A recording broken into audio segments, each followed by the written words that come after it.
नमस्कार. मी आज तुम्हाला एक महत्त्वाची ट्रिक सांगणार आहे. जी ट्रिक लहान मुलांसाठी, मोठ्या मुलांसाठी अभ्यास करताना किंवा आपण जी मोठी लोकं असतो, त्यांच्यासाठी सुद्धा काही महत्त्वाचं वाचताना, लिहिताना फार उपयोगी येते.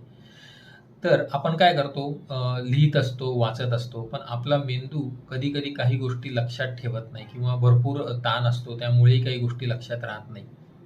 तर काय करायचं आहे?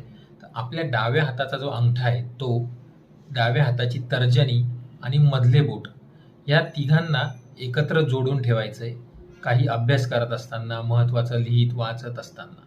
तर बघा तुम्हाला याचा नक्की फरक पडेल, नक्की उपयोग होईल.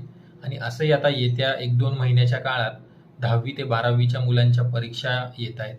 तर त्यांनाही अभ्यास करताना ही ट्रिक वापरायला लावा. तुम्हाला लक्षात राहिला, मुलांना लक्षात राहिला, नक्कीच फायदा होईल. धन्यवाद.